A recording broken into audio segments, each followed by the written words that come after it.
Professor, before we get this, can you say something about Ada Yardeni? You showed me something before we started that was just unbelievable. He showed me a photograph of a document of one of these papyri, and then he showed me the one-to-one full-size, I guess you would call it a transcription. Right, hand copy. I call it hand copy. A hand copy of the document. And if I showed this even to a specialist, I'm not sure they could tell, if they were both black and white, which was the photo, which was a hand copy. And that was Ada Yardeni. In other words, she traced every letter and every, as we say in Hebrew, every chupchuk of every letter to where it was identical, essentially, to the original, and then was available for study. And you have these in the book. I mean, she was an incredible scholar, Ada Yardeni. One of the really important things she did was she didn't just study the letters, she actually copied them out by hand and learned things by copying them out, right? I mean, tell us. Right. So tell us, I mean, we got to talk a little about Ada Yardeni, who recently passed away. Tell us about her. Well, she was an artist. She was a graphic artist. And we got together about 40 years ago.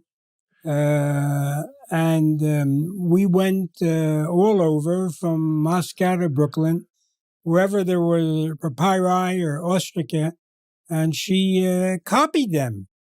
And it was by copying the text that you were able to truly interpret it, because you saw the way the original writer wrote the letter. Mm-hmm. And the strokes. Letter had several strokes.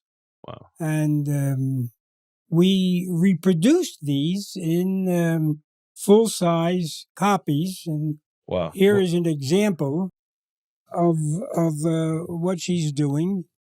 And the remarkable thing about this letter is that it was apparently a palimpsest, because you can see here on the side are two lines that go the other direction. So tell us what a palimpsest is. A palimpsest is an erased text.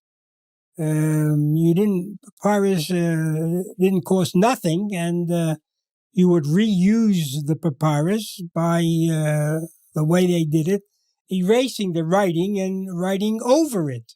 Okay, so this is a recycled piece of papyrus. A recycled piece of papyrus. With the second letter written on it. Okay, beautiful. Right. So they didn't always have to erase it, because this one went this way, and this one went this way.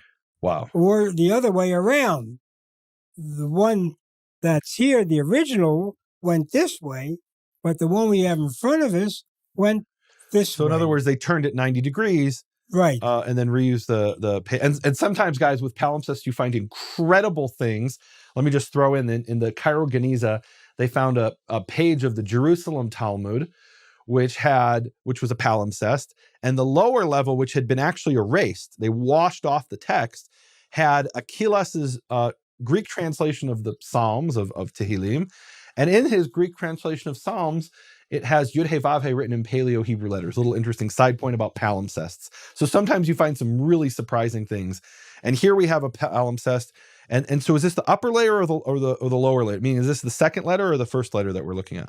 No, we're looking at the one that the original, the second, the first one is erased. Okay, we can still make out some of it, but it's mostly erased. Okay.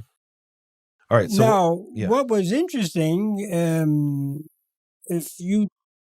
how did you preserve a papyrus? If it's like this, you fold it. Yeah. And on this, you can see the folds because it has these tears, and so it's damaged on the folds. So there are folds from A to G. And fold C is missing.